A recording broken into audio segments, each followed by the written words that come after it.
7 ಉಗ್ರರು ಮಟ್ಯಾಶ್ ಆಗಿದ್ದಾರೆ. 7 ಉಗ್ರರನ್ನ ಹೊಡೆದುರುಳಿಸಿರೋದು BSF. LOC ಗಡಿಯಲ್ಲಿ ನುಸುಳೋದಕ್ಕೆ ಅಂತ ಯತ್ನಿಸಿದ್ರು. ಹೀಗಾಗಿ 7 ಉಗ್ರರನ್ನ ಹೊಡೆದುರುಳಿಸಲಾಗಿದೆ. ಬಿಎಸ್ಎಫ್ ಗಡಿ ಭದ್ರತಾ ಸಿಬ್ಬಂದಿ 7 ಉಗ್ರರನ್ನ ಹೊಡೆದುರುಳಿಸಿದ್ದಾರೆ. ಗಡಿ ನುಸುಳೋದಕ್ಕೆ ಅಂತ ಟ್ರೈ ಮಾಡಿದ್ದಾರೆ, ಬಿಟ್ಟುಕೊಟ್ಟಿಲ್ಲ.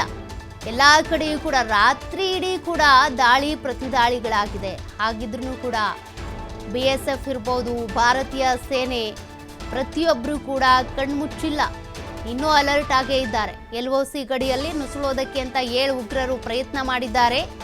ಅವರನ್ನ ಅಲ್ಲೇ ಮಟ್ಯಾಶ್ ಮಾಡಲಾಗಿದೆ. ಜಮ್ಮು ಕಾಶ್ಮೀರದ ಸಾಂಬಾದಲ್ಲಿ 7 ಉಗ್ರರು ಹತರಾಗಿರೋದು. 7 ಉಗ್ರರನ್ನ ಬಿಎಸ್ಎಫ್ ಹೊಡೆದುರುಳಿಸಿರೋದು. ಇಷ್ಟೆಲ್ಲ ಆದರೂ ಕೂಡ ಉಗ್ರರು ಮಾತ್ರ ಭಾರತಕ್ಕೆ ಬರಲೇಬೇಕು, ಎಲ್ಲಾದರೂ ಅಟ್ಯಾಕ್ ಮಾಡಲೇಬೇಕು ಅಂತ ಅವ್ರಿಗೆ ಕಾಲು ಕಡಿತಾ ಇರುತ್ತೆ. ಭಾರತಕ್ಕೆ ಹೋಗಬೇಕು, ಎಲ್ಲಾದರೂ ಬಾಂಬ್ ಇಡಬೇಕು, ಎಲ್ಲಾದರೂ ಹೋಗಿ ಶೂಟ್ ಮಾಡಬೇಕು, ಎಲ್ಲಾದರೂ ಅಟ್ಯಾಕ್ ಮಾಡಲೇಬೇಕು ಅಂತ. ಈಗ ಬಂದು 7 ಜನರು ಸತ್ತೋಗಿದ್ದಾರೆ. ಎಲ್ಒಸಿ ಗಡಿಯಲ್ಲಿ ನುಸುಳೋದಕ್ಕೆ ಟ್ರೈ ಮಾಡಿದ್ರಂತೆ. ಅಲ್ಲಿದ್ದಂಥ ಗಡಿ ಭದ್ರತಾ ಸಿಬ್ಬಂದಿ 7 ಜನರನ್ನು ಕೂಡ ಹತ್ಯೆ ಮಾಡಿದ್ದಾರೆ. ಇದೇ ರೀತಿಯಾಗಿ ಎಲ್ಲೆಲ್ಲಿಂದ ಯಾವ್ಯಾವ ಕಡೆಯಿಂದ ಬರ್ತಿರೋ ಎಲ್ಲರೂ ಕೂಡ ಇದೇ ರೀತಿ ದುರ್ಗತಿಯನ್ನು ಕಾಣಬೇಕಾಗತ್ತೆ. ನಿಮ್ಗೇನು ಹೇಳ್ಕೊಟ್ಟಿರ್ತಾರಲ್ಲ, ಬ್ರೈನ್ ವಾಶ್ ಮಾಡಿರ್ತಾರೆ, ನೀವು ಸತ್ತ ನಂತರ ನಿಮ್ಮ ದೇಹದಿಂದ ಸುಗಂಧ ಬರುತ್ತೆ, ಪರಿಮಳ ಬರುತ್ತೆ. ಸತ್ತ ನಂತರ ನಿಮಗೆ 72 ಜನ ಕನ್ಯರು ಬರ್ತಾರೆ, ಸ್ವರ್ಗ ಸೇರ್ತೀರಾ ಅಂತೆಲ್ಲ ಹೇಳಿರ್ತಾರಲ್ಲ. ಈಗ ದೇವ್ರು ಕಾಣಿಸಿರ್ತಾನೆ ನಿಮಗೆ. ಮಿಲಿಟ್ರಿ ಸೇನೆ ಕಾರ್ಯಾಚರಣೆ ಇರ್ಬೋದು, ಗಡಿ ಭದ್ರತಾ ಸಿಬ್ಬಂದಿ ಶೂಟ್ ಮಾಡಿದಾಗ ಎನ್ಕೌಂಟ್ರ್ ಮಾಡಿ ಬಿಸಾಕ್ತಾರಲ್ಲ, ಆಗ ದೇವ್ರು ಕಾಣಿಸಿರ್ತಾನೆ. 72 ಜನ ಅಪ್ಸರಿಯರಲ್ಲ. ಇದೇ ರೀತಿಯಾಗಿ ಇನ್ನೂ ಎಲ್ಲೆಲ್ಲಿ ಉಗ್ರ ಚಟುವಟಿಕೆಗಳನ್ನ ನಡೆಸ್ತಾ ಇದ್ದೀರಾ, ಭಯೋತ್ಪಾದನೆ ಮಾಡ್ತಾ ಇದ್ದೀರಾ, ಅವರಿಗಿದೊಂದು ಕರೆ.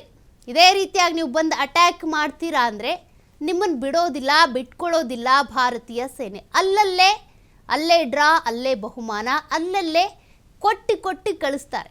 ನೇರವಾಗಿ ನೀವು ಸ್ವರ್ಗಕ್ಕೆ ಹೋಗ್ತಿರೋ ನರಕಕ್ಕೆ ಹೋಗ್ತಿರೋ ಅದೆಲ್ಲ ನಿಮ್ಮ ಪರಿಕಲ್ಪನೆಗೆ ಬಿಟ್ಟಿದ್ದು. ನೀವೇನೇನೋ ಬಹಳ ಪುಸ್ತಕಗಳನ್ನ ಓದ್ಕೊಂಡಿರ್ತೀರಾ ಪಾಪ. ಆ ಪುಸ್ತಕದಲ್ಲಿ ನಿಮಗೆ ತುಂಬ ಹೇಳ್ಕೊಟ್ಟಿರ್ತಾರೆ, ಬ್ರೈನ್ ವಾಶ್ ಮಾಡಿರ್ತಾರೆ.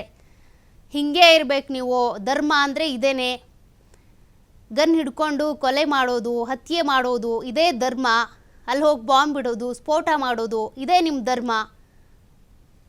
ಧರ್ಮಾಂಧರನ್ನ ಧರ್ಮ ಕಲ್ತವರು, ಧರ್ಮೀಯರು ಅಂತೇಳಿ ನಿಮ್ಗೆ ಹೇಳ್ಕೊಟ್ಟಿರ್ತಾರೆ. ಹಾಗಾಗಿನೇ ಆಪರೇಷನ್ ಸಿಂಧೂರ ಮಾಡಿದಾಗಲೂ ಕೂಡ ನೀವೇನೇನೋ ಪುಸ್ತಕ ಓದ್ತಾ ಇದ್ರಲ್ವ, ಬಹಳ ಸಿದ್ಧಾಂತಗಳನ್ನ ಇಟ್ಕೊಂಡ ಪುಸ್ತಕಗಳು, ಆ ಪುಸ್ತಕಗಳನ್ನು ಕೂಡ ಧ್ವಂಸ ಮಾಡಲಾಗಿದೆ. ಏನೇನು ಕಲ್ತಿದ್ದೀರೋ ನೀವು ಫುಲ್ ಬ್ರೈನ್ ವಾಶ್ ಆಗಿರ್ತೀರ. ನಿಜ ಯಾವುದು, ಸುಳ್ಳು ಯಾವುದು, ಸತ್ಯಕ್ಕೂ ಮಿಥ್ಯಕ್ಕೂ ವ್ಯತ್ಯಾಸ ಗೊತ್ತಿರಲ್ಲ. ಕಾಲ್ಪನಿಕಕ್ಕೂ ವಾಸ್ತವಕ್ಕೂ ವ್ಯತ್ಯಾಸ ತಿಳ್ಕೊಳ್ಳುವಂಥ ಸಾಮರ್ಥ್ಯ ನಿಮಗಿರೋದಿಲ್ಲ. ಏನು ಹೇಳ್ತಾರೋ ಅದನ್ನೇ ನಿಜ ಅಂದ್ಕೊಂಡಿರ್ತೀರ.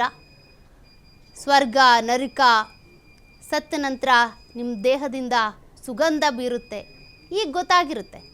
ದೇಹಗಳು ಪೀಸ್ ಆಗಿ ಬಿದ್ದಿರುತ್ತೆ. ಅದನ್ನು ಹಾಯ್ದುಕೊಂಡು ಹೋಗೋದಕ್ಕೆ ಅಂತ ಪಾಕಿಸ್ತಾನದ ಸೇನೆ ಬರುತ್ತೆ, ISI ಅಧಿಕಾರಿಗಳು ಬರ್ತಾರೆ. ನಂತರ ನಿಮಗೆ ಅಂತ್ಯಕ್ರಿಯೆಯನ್ನು ಮಾಡ್ತಾರೆ. ಅಪ್ಸರಿಯರೆಲ್ಲ ಬರೋದು ಸೇನೆ ಅಧಿಕಾರಿಗಳು.